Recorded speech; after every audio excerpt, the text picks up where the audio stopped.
Welcome back to another episode of The Sushi Podcast! Invite namin ang ating mga kasushis. Pakilala. I'm Kasushi Bea. I'm Kasushi Michelle. Hi, I'm Kasushi Kyle. I'm Kasushi Reina. And I'm Kasushi Ian. And syempre, kami ang host. Ako si Ely Bielsa. And ako si Tisan Gambao. Ngayon, pag-uusapan natin ang anything about sa mental health, diba? So, pag-uusapan natin yung mga misconceptions, opinions, and pagbabasa rin tayo ng comments na nakikita sa social media. Then mag-react tayo doon. So, ano? Jibayo? Diba? Well, before natin i-start yung podcast natin, let's start with our objective. So, para sa nga ba to? So, this podcast is to debunk mental health myths. Yeah, syempre. And also explore the mental health situation of Filipino Gen Zs kasi that's happening na currently nag-offer pa rin until now. And lastly is to share stories and strategies for coping and kung ano yung mga pwede nating maging solution for mental health issues. So before kami tanungin ng mga hosts, of course, we're glad to be here, no? So tanungin naman muna natin sila kung kumusta nga ba yung mental health nila. Yes. So let's start with EJ. So kumusta nga yung mental health, EJ? Syempre, mid-year ngayon, diba? Okay naman, kasi medyo magaan. Okay pa naman, kasi kaya-kaya pa naman itong mga DED subjects na ito. Kaya, okay pa. Ikaw? Ito pa? Kaya pa? Kaya mo yan, Tristan. Siguro as a medical technology student. Wow! Alam ko hanap ko kung may text Kaya naman. Mas mabigat yung mid-year ngayon kasi sa mga semester natin, ang majors natin. Kayo, ano? Kamusta naman kayo mga nursing? Ay, kumusta kayo? Ang ating mga future nurses, kamusta naman? Gusto natin kay Michelle. Ayan. Kung i-rate ko ang mental siguro ano, 8. Healthy pa naman. Kasi wala masyadong major. Ikaw naman, tas mo si Bea. Ako rin, mag-relate ako. Mababa pa rin. Siyempre, marami pa rin akong ginagawa. Marami ka rin nararamdaman. So siguro I'll rate it a 5 out of 10. Ayun naman. Ikaw! Kasushi Ian! Well, alam niya na, I live in the slums of Tondo, Manila. So ako naman, so far, so good. Hindi ko masasabing nasa best mental state ako. Pero masasabi kong kinakaya ko naman at kakayahan.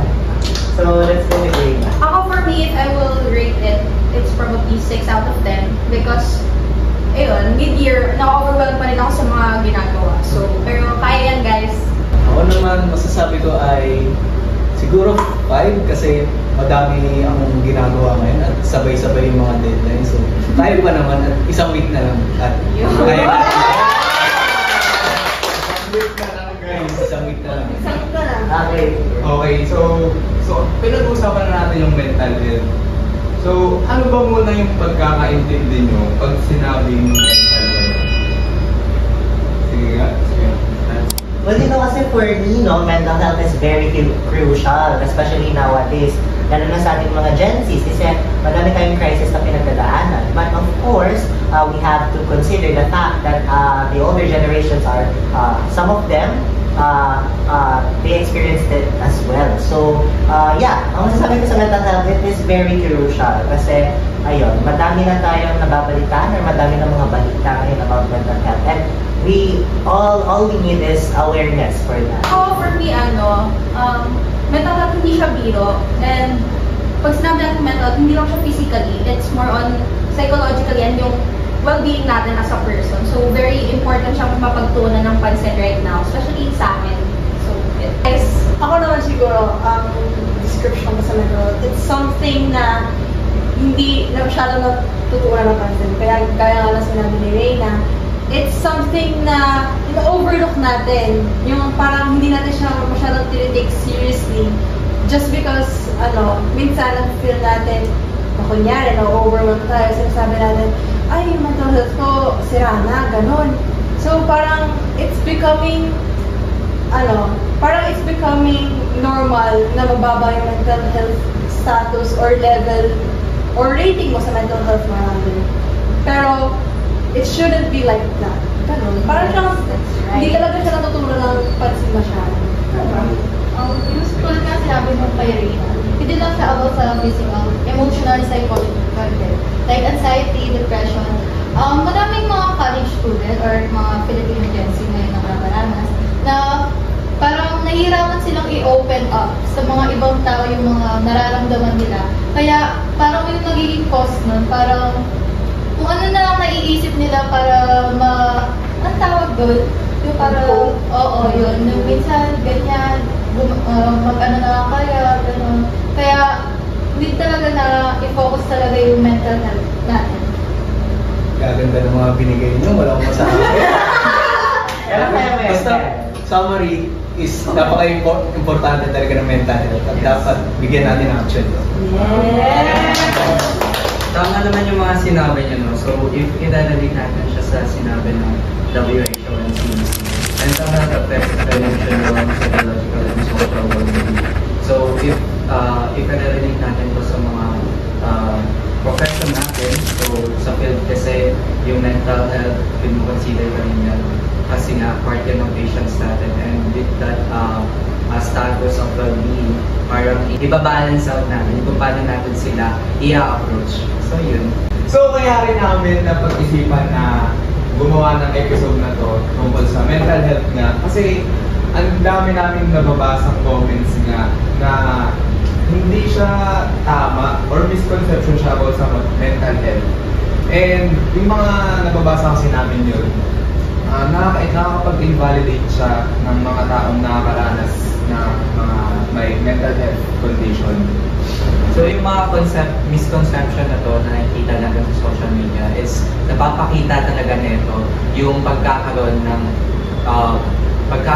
pagka-clash ng mga ideas and also mindsets from different or multiple generation. And since Gen Z tayo lahat dito, so meron kasing study na ang mga Gen Z kasi is sila yung mostly nakakaranas ng mental health issue. And as a Gen Z, paano nyo madedebunk yung mga haka-haka na nakikita natin sa social media? Okay. Ready na ba kayo? Ready na. Ready na ba kayo mabasa ang mga comments na ito? Okay, so for our first comment, sabi ni at 015-23.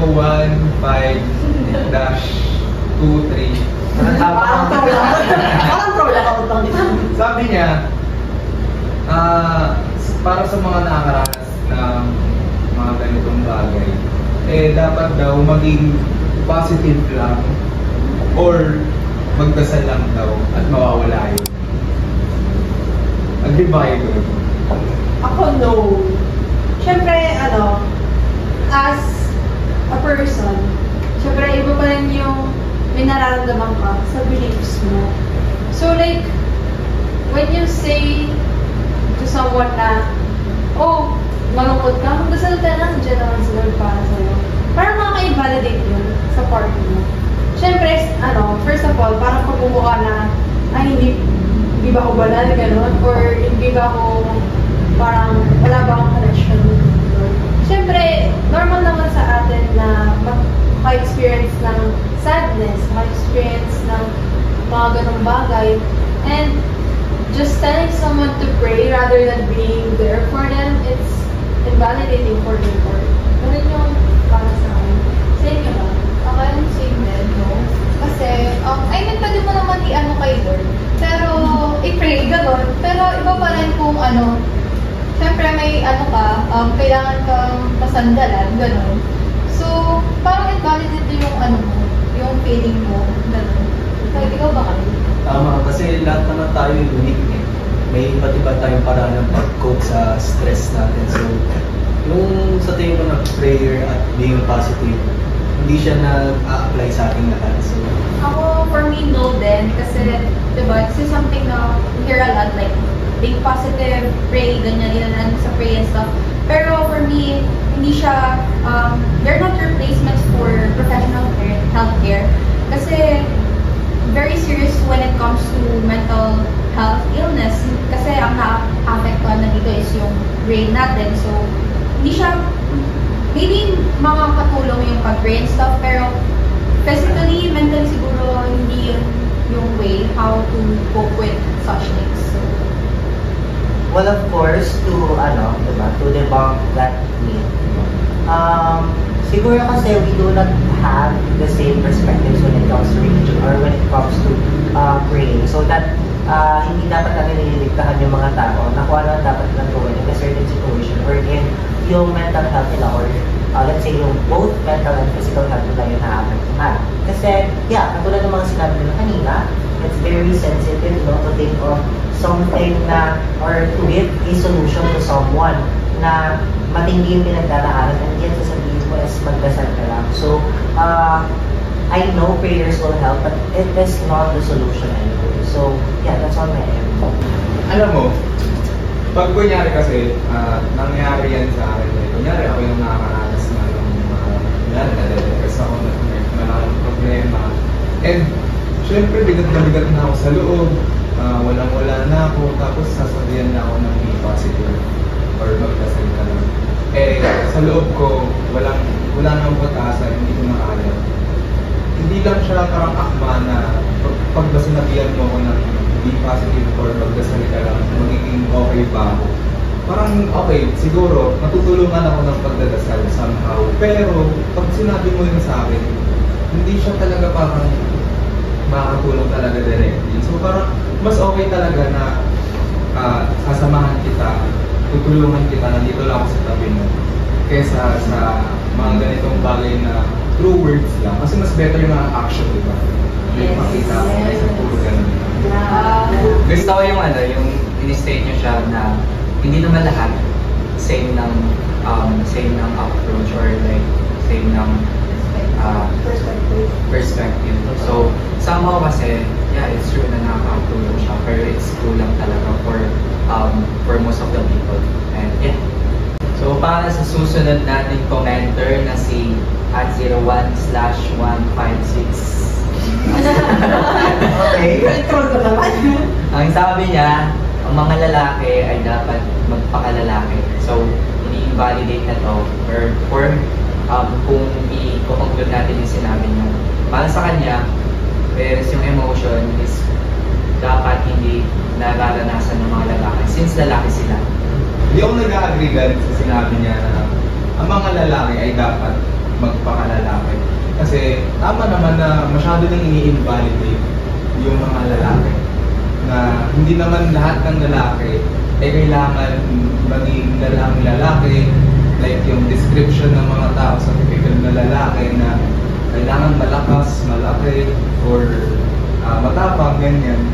Kasi, example na lang to na may isang pamilya, kunyari. Nangyayari naman to na isang LGBT member, gay siya, kunyari, and ampon siya ng anak niya. And hindi siya pasok sa lalaking gender.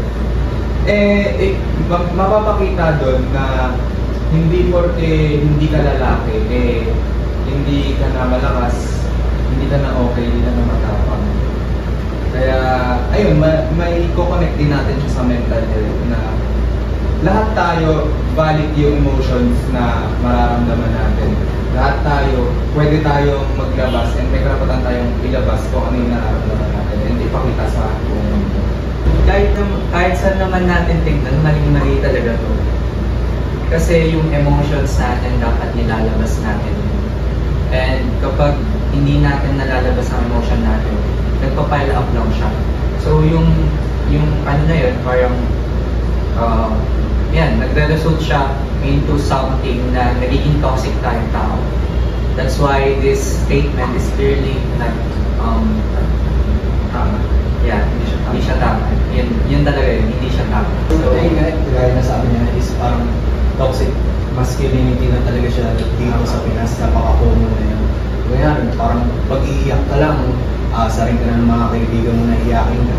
So, hindi tama yun. Dapat, binabalidate natin yung mga feelings rin ng mga lalaki. Kasi lahat tayo, tao lang rin. Lahat tayo may puso, lahat rin tayo may utak. Pare-parehas lang tayo. Nga, tulad yung sinabi ni Kyle, lahat tayo have to freedom to express our feelings. Lalo na if emotional, okay lang naman if umiyak yung mga lalaki. Like kasi, tulad nga, freedom nga natin yun. And pag-discriminate na din kasi yung yung comment na yun. Tsaka, lalo na sa panahon na yun ngayon, marami talagang mga lalaki na express na yung mga feelings. Kasi kahit dinidiscriminate na sila, like, di na lang pinapansin yung mga comments kasi nandiyan naman yung mga ano nila, like someone na mag-ano sa kanila, protect, ganun. Hindi naman kasi hurt yung masculinity ng isang lalaki if mag-express siya ng feelings. Kasi nga, gaya nga na sinabi nila, we're all human. We experience things, we feel negative emotions, and yun nga, may karapatan din naman yung mga lalaki na i-express yung feeling nila. Dapat, siguro ang sa akin is we should remove the stereotype na ang mga lalaki kapag umiiyak is kino-consider nila as a softie or feminine, ganun, or minsan even worse, labeling them as gay or kung ano man yung nilabel sa kanila. Yun yung dun pumapasok yung toxic masculinity wherein people or other men think that they're superior than other men kasi parang sila yung stereotype na men ng society, yung hindi nagpapakita ng emotions, yung malakas, yung basta yung hindi sila nag-express ng kanilang feelings sa iba. And I think yun yung toxic mindset na na-input ng mga ibang generations or ng ibang mga tao sa other men na ganun yung mindset. Ako naman personally, I do not accept that statement that men should just man up. Kasi ibang-iba na kasi talaga yung galaw natin sa society ngayon. And alam niyo yun, we're abiding, or like in generation natin, we're all abiding sa societal standard na dapat ganito ang kinilos ng isang lalaki rather, and of course ng isang babae. And personally, para sa akin, hindi din dapat tayo, doon ako babalik no, sa dictation ng partner, wherein lagi mo kailangan may mando ka sa isang tao kung ano dapat kinikilos nila or kung ano dapat yung emotions na meron sila.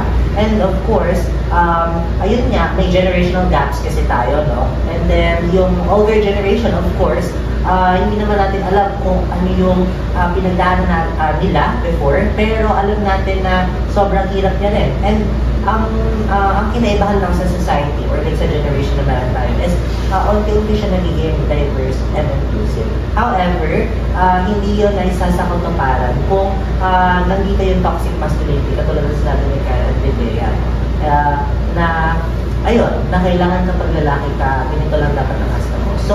So what naman if lalaki ka pero feminine yung actions mo but you still consider yourself as a man? So wala namang mali doon, no? So siguro nagkakatalo lang tayo when it comes to labeling persons or like assuming who they really are, no, without knowing the real context. Pero personally very wrong inside kasi napaka-unhealthy and toxic ng mindset.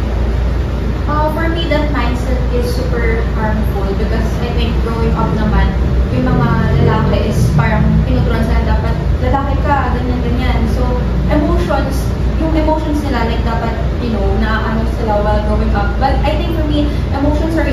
pambabae lang dapat. And let's flip the narrative na parang being man enough is hindi naman ibig sabihin na parang being cold or quiet, but for me it's having the courage to face their feelings or their challenges, and I think that's the real strength for me. Kaya ngayon, dapat sa generation ngayon, syempre, sa generation natin, tayo na yung next na mag-produce ng another generation, di ba? Dapat maging mindful na rin tayo and maging responsible na rin sa pagtuturo sa mga susunod when it comes sa mental health. Like, kunyari, kasi di ba, sa atin siguro nakaranas ng gano'n na pag sinabihan ka ng growing up, siguro sa mga lalaki, siguro sasabihin ka na huwag kang iiyak, lalaki ka, di ba? Laging niya sinasabi pag sa mga lalaki ka na. And dahil doon, ang ginagawa nila, nasusuppress yung feelings nila, hindi nila nailalabas. And ayun, dapat lang sa part natin na tigilan na natin yung mga ganong bagay and hayaan na natin ang lahat, hindi lang sa lalaki, sa lahat mismo na i-express kung ano yung gusto nilang i-express. Okay, so next comment naman tayo. Ano bang maganda dito? Ayun, sabi ni @DeathNotNami, mental health problem mean you are weak. Mahina ka daw pag meron ka pinagdadaanan sa iyong mental health. Tama ba yun? Ako siguro, ang answer ko is no. I think that going through tough experiences and feeling sad or na parang nalalabas mo yung feelings mo or emotions mo, I think that makes you stronger. Kasi you have, parang meron kang courage na ilabas yung nararamdaman mo, yung totoo mong nararamdaman, hindi mo siya tinatago. And I think yung misconception na kapag umiyak ka, mahina ka na, that applies to all, not only to men. Like yung sinabi nga sa previous comment na kapag umiiyak yung mga lalaki, mahina sila, feel ko rin na-apply na siya sa mga babae. Like everyone, na-apply sa lahat ng tao. And I think, hindi talaga siya parang totoo. Since kapag umiyak ka, parang nalalabas mo yung emotions mo. You have the courage to do that. And that makes you stronger. And yung mga experiences na nararanasan mo, like yung mga bad experiences, they make you stronger too. Kasi natututo ka sa mga experiences na yun. Ayun lang naman yung For me, sadly, many people still believe this quote na parang kapag may pinagdadaanan ka, you're weak na or mahina and stuff. But the truth is, for me, if pag may nararamdaman kang ibig sabihin, napapatunay mo na vulnerable ka kasi nailabas mo yung emotions na yun. Because at the end of the day, mental health is health. And I think everyone deserves care and love and also understanding when it comes to kind of these situations. We have a freedom to express our feeling, and we are not weak when we experience mental health like anxiety or depression. Actually, it makes you stronger more kasi you have courage na to express your feelings. For example, in academic, like ang dami-dami mo nang nararanasan ng mga problema, ganyan, pero tuloy-tuloy ka pa rin talaga pumapasok. Like, you are facing your fear, ganun. So, agree ako sa mga sinabi nyo na strong ka if lumalaban ka when it comes to your own mental health. Like, kung may depression ka, hindi lahat ng tao pinakaya yan. Kung pinakaya mo yan, napaka-strong mo, gano'n. So, kung may depression ka rin, syempre, it can lead to suicidal thoughts. Maraming taong naging suicidal kasi parang nahihirapan sila. Parang di nila kayang i-cope yung sarili ng stress. So, if may mental health ka, tapos nagagawa mo i-cope yung sarili mong stress is strong ka and you're not weak. Alam niyo, no? So after all naman, mental health is a very sensitive topic, no? Especially when it comes to anxiety and suicidal thoughts and depression, of course. Kasi hindi talaga siya madali lutusin. Ang tulad nga ng mga nabanggit nila, matapang ka na sa part na pinaglalaban mo yung sarili mo or nilalaban mo yung emotions na nararamdaman mo. Kumbaga sinusurpass mo siya. And then, ayun, sobrang nakakalungkot lang sa mga tao na talagang they choose to end their lives, no? Kasi inisip nila na hindi na nila kaya. And of course, proud din naman as well kasi may nakakapansin dun sa mga tao na talagang, ayun, nasisave pa nila yung mga sarili nila through that experience. No? And actually, I have a story to tell. No? So, I've read this story siguro mga 2 months ago na. No? So, let's relate it to what Kyle have said no? about the depression. So, ayun, there was this UST student, graduating siya from physical therapy for this batch. Pero unfortunately, he didn't make it kasi, alam niyo mo bakit? Kasi, ang backstory lang, little backstory lang, he failed a subject twice. So, yung una niyang fail, he was supposed to graduate kasi yata ng 2023 na, no? And then, yun na, na-fail yung subject, so inulit niya.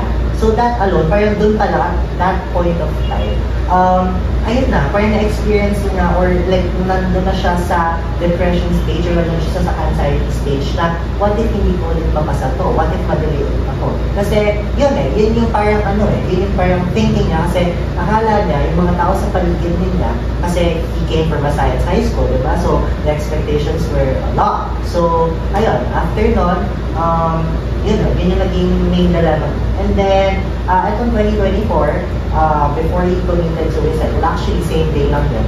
This was the day that he knew that he failed the subject again.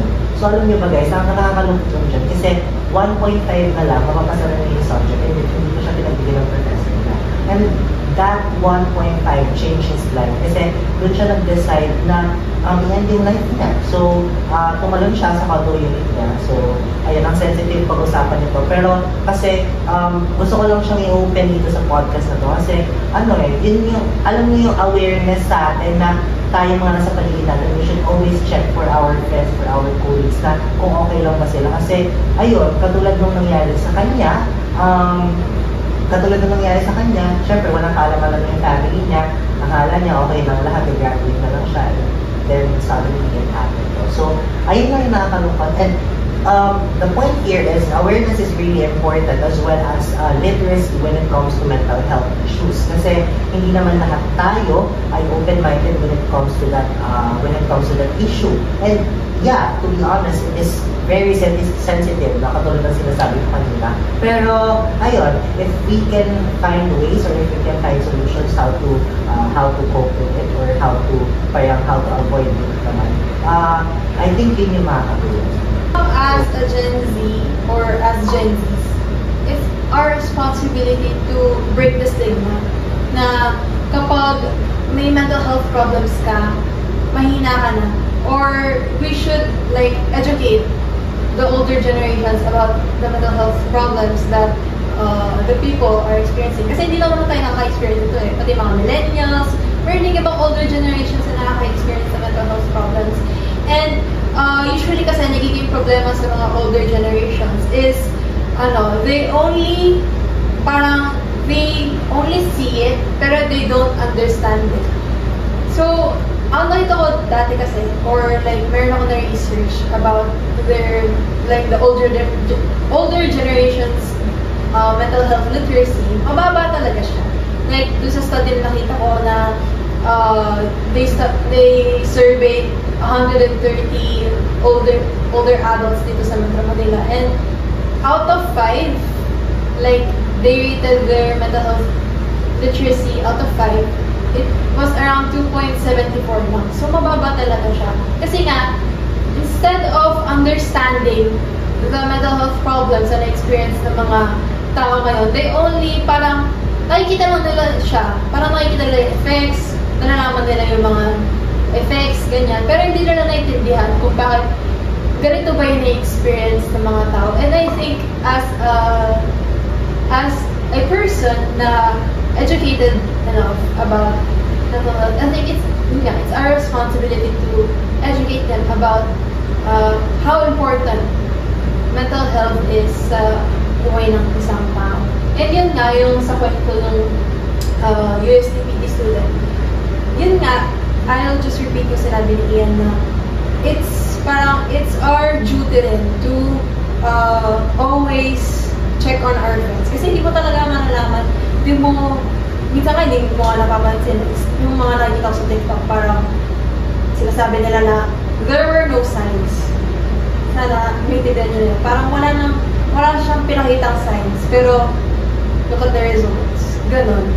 It's important din for us to let us out our feelings kasi I think ano yun, isang solution din kung paano mapadaan yung feelings natin. Like, kahit someone lang na makausap mo everyday, I think makakatulong yun for us to feel better then somehow. So, and it's a reminder then na it's okay to be not okay. So, be gentle to yourself lang actually, and yun. Imagine, no, pag i-relate natin yung comments na binasa natin dun sa story na ng UST student na sasabihan siyang may positive ka lang or dasal mo na lang yan, magiging okay kaya siya. O di kaya sasabihan siyang pakalalaki ka nga, dapat kayanin mo yan, magiging okay pa rin kaya siya. Mabigat lang yun na sa sobrang babang-baba na, dumating siya sa point na pinili niya i-end yung buhay niya. And sa mga tao naman, sa ating mga Gen Zs, sa millennials and other generations pa, sana, since sikat na siyang topic ngayon, mental health, and madalas na siya napag-uusapan, sana yung mga tao, hindi lang siya puro about aware silang ganitong mental health crisis. Sana yung mga postings na ganyan, hindi lang para may pa-post lang. Kasi marami yung sa social media na pinapakita nila na sinusuportahan nila yung mga ganito, ganyan. Pero baka naman pag na-experience na talaga nila in real life or nagkaroon sila ng tao sa buhay nila na nagsasuffer sa ganitong issue, baka naman iba yung pinapakita nila doon. So dapat, kung ano yung sinasabi natin or pinaniniwalaan natin, dapat ginagawa at pinapakita din natin siya. And ayun, kasi mas magiging okay ang society natin if maayos yung pakikitungo natin sa mga may issues sa mental health. So, nabanggit yung word na society. And from this story, dapat magsilbing aral na sa atin na isa tayo, since part tayo ng society natin, isa tayo sa mga factors ng mga ganitong kaganapan. That is why we need, as a part of our community, we need to educate ourselves kasi nga, yung mga ginagawa natin actions is nakaka-apekto talaga siya with those individuals na dumadating sa ganitong point ng buhay. So, bukod sa mga friends nyo, families, or loved ones, nandito yung mga professional healthcare hotlines na pwede nyong kontakin or i-message lang sa kanilang mga websites. At huwag kayong mag-alala, nandito kaming mga kasusi nyo. Actually, Kung may problema kayo, huwag kayong matakot na mag-reach out sa mga friends nyo, mga pamilya nyo. At mental health is napakaseryosong topic na to. At dapat binibigyan natin to ng importansya at maging malakas tayo. So bilang mga kasushi nyo nga, so sabi ni Kat, bilang mga kasushi ninyo, of course, ito na ang reminder namin lahat para sa inyong mga viewers namin na always check on yourselves kung ano man yung nararamdaman nyo or kung may sensitive man kayo na feeling nyo iba na siya sa normal na nararamdaman nyo. Do not hesitate to open up to someone or if hindi nyo kaya, open up to professionals kung tulad na sabi nyo. And dyan na nga nagtatapos ang aming episode about mental health. Ang ganda ng mga insights na binigay natin, no? And yun na nga, once again, I am PJ Binelza. And I am Tristan Tiambao, and this has been The Sushi Podcast!